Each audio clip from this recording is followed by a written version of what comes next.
আমাদের বাংলাদেশের ফুটবল সমর্থনে বিশ্বকাপ ফুটবলের সময় সবচেয়ে বড় রাইভালরি তো ব্রাজিল ভার্সেস আর্জেন্টিনা। এই ব্রাজিল আর্জেন্টিনার একটা ম্যাচ বিশ্বকাপে দেখবো আমরা, সেই অপেক্ষা কতকালের। হয়ে যেত, অপেক্ষার অবসান এই বছরই হয়ে যেত যদি ব্রাজিল সেমিফাইনাল পর্যন্ত উঠতে পারতো। তাহলেই এই সেমিফাইনালটা ব্রাজিল ভার্সেস আর্জেন্টিনা হতো। আমরা এই প্রতিদ্বন্দ্বিতার নানান মাত্রা, নানান রং নিয়ে নানান রকম আলোচনা করতাম। কিন্তু ব্রাজিল যেহেতু আগেই ঝরে গেছে, সেই সেমিফাইনালটি হচ্ছে না। 1990 বিশ্বকাপে লাস্ট ব্রাজিল আর্জেন্টিনা হয়েছে, ওইটাই এখন পর্যন্ত সর্বশেষ হয়ে আছে। আদৌ হবে কিনা, কবে হবে, কোন দিন হবে, প্রতি বিশ্বকাপে আশা থাকে, ফাইনালে গিয়ে তো আর হচ্ছে না। বরং এই সেমিফাইনালটাতে মুখোমুখি হচ্ছে আর্জেন্টিনা ভার্সেস ইংল্যান্ড। আন্তর্জাতিক ফুটবলে সবচেয়ে বড় রাইভালরি আপনি বলতে পারেন, কিন্তু সেটা না বললেও সবচেয়ে তেতো রাইভালরি এইটা বলতেই হবে। আর্জেন্টিনা ইংল্যান্ডের বিশ্বকাপ ফুটবলে অন্ততপক্ষে প্রতিদ্বন্দ্বিতার যে ইতিহাস, তাতে সেই কথাই বলে। এইবারও যে সেমিফাইনালে দল দুটো মুখোমুখি হচ্ছে, তাতে করে যেন কি কি জিনিস নিয়ে আমাদের জন্য অপেক্ষা করে আছে। কোন রেফারিং বিতর্ক, কোন লাল কার্ড, কোন মারামারি, কোন মাঠের বাইরের নানান ঘটনা প্রবাহ। এবং এই জায়গাটাতে মনে তো হচ্ছে একটা জিনিস ওয়াইল্ড গেস করাই যায় যে এই ম্যাচটাতে লাল কার্ড আসছে। লাল কার্ড আসছেই আসছে। কার জন্য আসছে, কোন পক্ষে আসছে, এই জায়গাটা তো আমরা একটা ওয়াইল্ড গেস করতে পারি। ধরেন আর্জেন্টিনার একজন দুইজনের কথা যদি বলি, ধরেন ইংল্যান্ডের একজন দুইজনের কথা যদি বলি, বললাম আর কি, মজাই তো। পরে এটা আমরা খেলা শেষে মিলিয়ে নিতে পারবো, মিলিয়ে দেখতে পারবো। এমনিতেই আর্জেন্টিনা ভার্সেস ইংল্যান্ডের এই রাইভালরির জায়গাটা এত প্রবল হয়ে উঠলো কেন? দেখুন, ফুটবল মাঠের রাইভালরি শুধুমাত্র ফুটবল দিয়ে হয় না, হয় যে না তা না, হয়, কিন্তু অনেক সময় এর সঙ্গে আরো অনেক কিছু জড়িত থাকে। এর সঙ্গে পলিটিক্স অনেক সময় মিশে যায় প্রবলভাবে। আর্জেন্টিনা ইংল্যান্ডের ক্ষেত্রেও কিন্তু সেইটা রয়েছে, কিন্তু এইটাই যে মূল কারণ তা বলা যাবে না। যেমন ধরেন পলিটিক্যাল যে টেনশনটা এই দুই দেশের, সেইটা 1982 সালে সেই ফকল্যান্ড যুদ্ধের কারণে। 74 দিন ব্যাপী একটা যুদ্ধ, যেইখানে ওই কি বলা চলে প্রশান্ত মহাসাগরে থাকা দুইটা ব্রিটিশ দ্বীপপুঞ্জ তাদের টেরিটরির অধীনে, সেইটাকে আর্জেন্টিনা দখল করে নেওয়ার চেষ্টা করে। ফলে ব্রিটিশরা এইখানটাতে পাল্টা আক্রমণ 74 দিনের একটা যুদ্ধ হয়, যেখানে প্রায় হচ্ছে গিয়ে 650 মতো আর্জেন্টিনা সৈনিক নিহত হয়েছেন, 250 মতো ব্রিটিশ সৈনিক নিহত হয়েছেন। ফলে সেই একটা রক্তক্ষয়ী সংঘর্ষ শেষে আর্জেন্টিনা আবার দ্বীপটা ব্রিটিশদের কাছে হচ্ছে গিয়ে দিয়ে দেয়, তারা সারেন্ডার করে। ওই যুদ্ধটা 74 দিনের শেষ হয়ে যায়। কিন্তু শেষ হলেও তো আর শেষ হয় না, ওই জিনিসের রেশ এখনো আছে, এখনো থাকে। এইটা তাদের ওই পলিটিক্যাল বয়ানে যেমন থাকে, ঠিক তেমনি মানুষের মুখে মুখের যে বয়ান, সেই জায়গাটা তো প্রবলভাবেই রয়েছে। যতটা ইংল্যান্ডে রয়েছে তার চেয়ে অনেক বেশি করে আসলে আর্জেন্টিনায় রয়েছে, কেননা তাদের কাছে ওইটা একটা পরাজয়ের প্রতীক, যে ফকল্যান্ড ওয়ারটা তারা আসলে জিততে পারেনি। ফলে মাঠের ফুটবলে এইটার জবাব দেওয়ার চেষ্টা সবসময় আর্জেন্টিনা করে থাকে। এখন আমি যেটা বললাম যে এটা যে এই ওয়ার থেকেই শুরু হয়েছে বা পলিটিক্যাল জায়গা থেকে, বিষয়টা কিন্তু সেটা না। আপনি যদি গোয়িং ব্যাক টু 1966, এটা তো 82 সালের ফকল্যান্ড ওয়ার, 66 বিশ্বকাপে কি ঘটনা ঘটেছে দেখেন। এবং সেই ঘটনার প্রেক্ষিতে ফুটবলে এই লাল কার্ড, হলুদ কার্ডের নিয়ম পর্যন্ত চালু হয়েছে এই আর্জেন্টিনা ইংল্যান্ড ম্যাচের ঘটনার প্রেক্ষিতে। এই যে 2 দিন আগে আর্জেন্টিনা যে ম্যাচটা খেললো সুইজারল্যান্ডের সঙ্গে, কালো রঙের যে ব্যান্ড পরে আর্জেন্টিনা খেলেছিল, সেটা নিশ্চয়ই খেয়াল করেছেন। সেটা কার জন্য জানেন? আন্তোনিও রাতিন, তাদের দেশের ইতিহাসের একজন ওয়ান অফ দ্য আইকন, এবং তিনি মিডফিল্ডার ছিলেন। 66 বিশ্বকাপে ইংল্যান্ডের বিপক্ষে তার সেই অতি বিখ্যাত কিংবা কুখ্যাত ঘটনা। কোয়ার্টার ফাইনালে মুখোমুখি হয়েছিল দল দুটি, যেইখানে রাতিনকে রেফারি মাঠ থেকে বেরিয়ে যাওয়ার নির্দেশ দেন ফাউলের কারণে। প্রথমে একটা ফাউল করেছেন, সেই কারণে প্রথমে সতর্ক করেছেন। কিছুক্ষণ পরে আবারও রেফারির সঙ্গে তর্কাতর্কিতে যে তিনি হচ্ছে গিয়ে রেফারি দ্বিতীয়বার সতর্ক, অর্থাৎ তাকে মাঠ থেকে বের হয়ে যাওয়ার নির্দেশ দেন। কিন্তু রাতিন মাঠ থেকে বেরিয়ে যেতে রিফিউজ করেন। তিনি মাঠ থেকে বেরোবেন না, কিছুতেই বেরোবেন না। এবং তিনি বলতে থাকেন যে এটা যে জার্মান রেফারি, আর্জেন্টিনার ভাষা তো স্প্যানিশ, সেটাতে কি বলছেন সেটা তিনি বুঝতে পারছেন না। একজন ইন্টারপ্রেটার, অনুবাদক এনে দিতে হবে, তাকে বুঝিয়ে দিতে হবে, নইলে তিনি মাঠ থেকে বেরোবেন না। ঘটনাটা এমন একটা পর্যায়ে চলে গেছে যে ইংল্যান্ডে খেলা হচ্ছিল, ইংল্যান্ডের ওয়েম্বলিতে তাদের আইকনিক স্টেডিয়ামে, ওই তাকে মাঠ থেকে বের করে নেওয়ার জন্য পুলিশকে পর্যন্ত কল করা হয়। ফাইনালি ওই পুলিশ এসকর্ট করে তাকে মিনিট 10 পরে মাঠ থেকে বের করে নিয়ে যাওয়া হয় রাতিনকে। এবং বেরিয়ে যাওয়ার সময় তিনি ওই যে ফ্ল্যাগে, যে ব্রিটিশ ফ্ল্যাগ ছিল, সেটাকে দুমড়ে মুচড়ে দেন, তাদেরকে ইনসাল্ট করেন। এবং রানী এলিজাবেথ যে মাঠে প্রবেশ করবেন তার জন্য যে কার্পেট মোড়ানো ছিল, সেই কার্পেটের উপরে তিনি বসে থাকেন 5 মিনিট, প্রতিবাদে, এবং পরবর্তীতে তিনি বলেছেন যে ইংলিশদের তিনি অনেক অপমান করেছেন, কার্পেটে বসেছিলেন, ফ্ল্যাগ মুড়িয়ে দিয়েছেন। এবং ঘটনাটার এই পর্যায়ে ইংলিশটা যে খুব ভালো তা না, ইংল্যান্ড যে ওই ম্যাচে খুব ভালো ছিল তা না, ওইখানটাতে রেফারির ডিসিশন ইংল্যান্ডের পক্ষে হেভিলি গিয়েছে, আর্জেন্টিনদের কমপ্লেনের সেইটাই জায়গা ছিল, এবং সেইখানটাতে 30টার মতো ফাউল ম্যাচে ইংল্যান্ড করেছে, যার মধ্যে অনেকগুলো ছিল যেটা আসলে এই রাতিনের মতোই আর কি ইংলিশ ফুটবলারদের বের করে দেওয়ার মতো, কিন্তু জার্মান রেফারি সেই কাজটা করেন নাই। এবং সে ফাইনালি গিয়ে যে জিও ফার্টসের একমাত্র গোলে যে ইংল্যান্ড জিতে, সেই গোলটাও অফসাইড থেকে হয়েছে বলে আর্জেন্টিনার দাবি।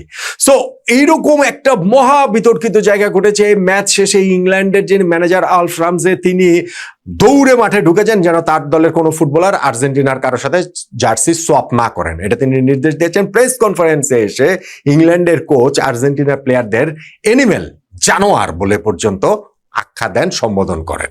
তো রাইভালরিটা কোন পর্যায়ে চলে গিয়েছিল খেয়াল করছেন। এবং এই ঘটনার প্রেক্ষিতে 1970 বিশ্বকাপ থেকে কিন্তু লাল কার্ড হলুদ কার্ডের প্রচলন হয়। তার আগে নিয়ম ছিল হচ্ছে গিয়ে রেফারি মুখে একবার সতর্ক করবেন, তাতে কাজ না হলে মানে ওটা হলুদ কার্ডের কাজ, সেকেন্ড টাইম হচ্ছে গিয়ে তাকে মাঠ থেকে বের করে দিবেন। কিন্তু যেহেতু এখানে রাতিন বলেছেন যে তিনি জার্মান রেফারি কথা বুঝতে পারছেন না, ফলে ফুটবলের একটা পরিবর্তনের জায়গায় এখানটাতে আসলে হচ্ছে হলুদ কার্ড লাল কার্ড, যেহেতু এইখানটাতে হচ্ছে গিয়ে কোনো অনুবাদক আর না লাগে বা ওইটার কোনো হিসাব রেখার জন্য না থাকে, সো এই নিয়ম পরিবর্তনটা হয়েছে। তো ফুটবলের নিয়ম পরিবর্তন হয়েছে একটা জিনিস, আর আর্জেন্টিনা ভার্সেস এই যে ইংল্যান্ড ম্যাচের রাইভালরিটা এইখান থেকে শুরু। তার 4 বছর আগে 62 বিশ্বকাপেও কিন্তু এই দুটো দল মুখোমুখি হয়েছিল, সেইটা এরকম ঘটনা বলছিলেন না, বরং এই 66 বিশ্বকাপ থেকে শুরু হয়েছে, যেইটা অন্য একটা মাত্রা পেয়েছে 82 ফকল্যান্ড ওয়ারে, এবং 86 বিশ্বকাপের কোয়ার্টার ফাইনাল আবারও এই দল দুটো মুখোমুখি। এবং সেই ম্যাচটাতেই ম্যারাডোনার সেই হ্যান্ড অফ গড এবং গোল অফ দ্য সেঞ্চুরি।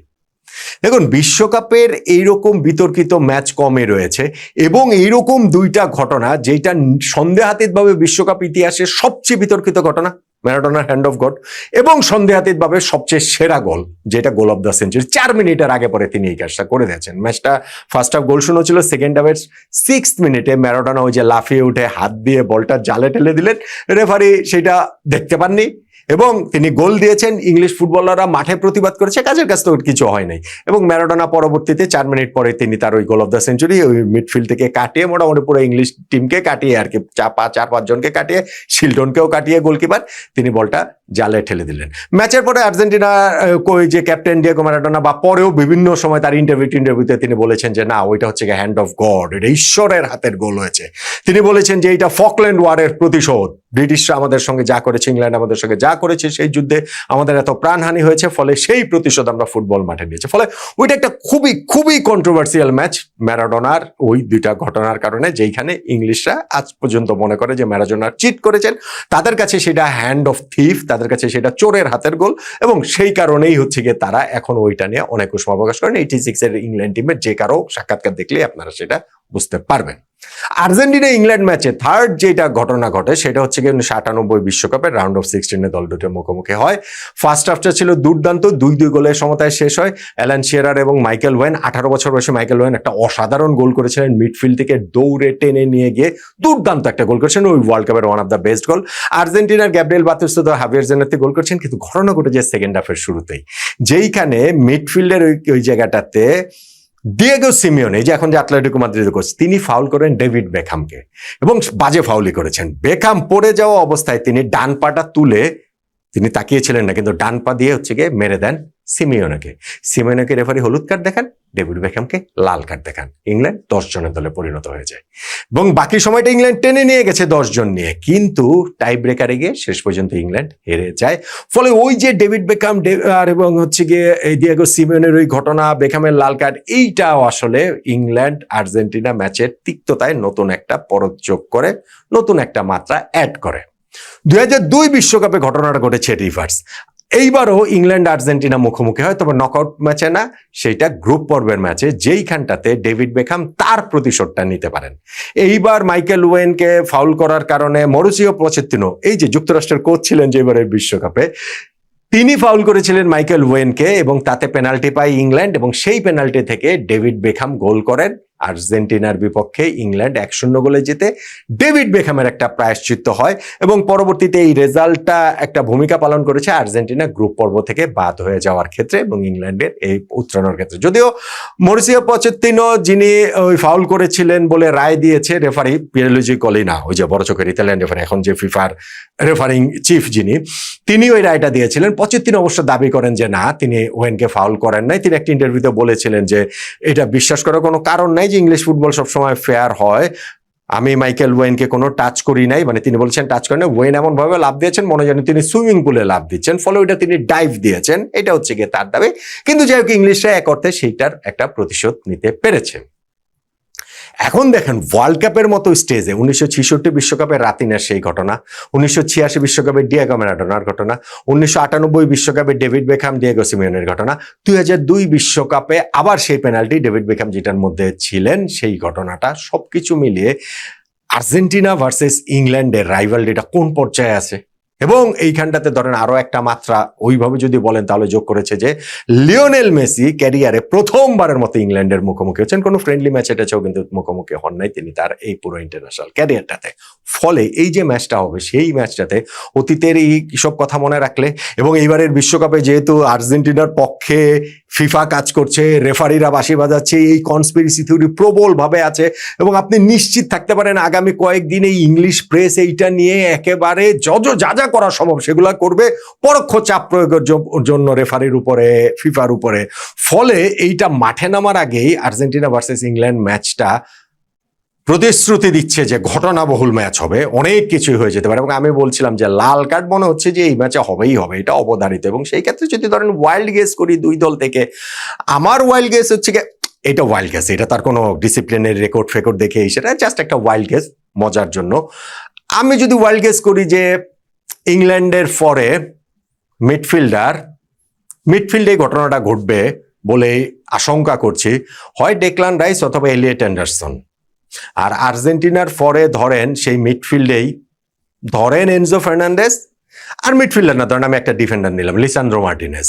আর্জেন্টিনার লিসান্দ্রো মার্টিনেজ বা এনজো ফার্নান্দেজ আর ইংল্যান্ডের ডেকলান রাইস অথবা এলিয়েট অ্যান্ডারসন, এই চারজনের একজন লাল কার্ড পাবেন বলেই একটা ওয়াইল্ড গেস করলাম। কিন্তু এটা হোক বা না হোক, ম্যাচটা যে ঘটনাবহুল হবে আমাদের এই আগের বিশ্বকাপগুলোতে তাদের যে মুখোমুখি লড়াই 66, 86, 98, 2002, সেটাই আসলে আমাদেরকে বলছে, প্রতিশ্রুতি দিচ্ছে জমজমাট রুদ্ধশ্বাস ইংল্যান্ড ভার্সেস আর্জেন্টিনার লড়াইয়ের, দ্বৈরথের, সবচেয়ে বিশ্ব ফুটবলে তেতো দ্বৈরথের।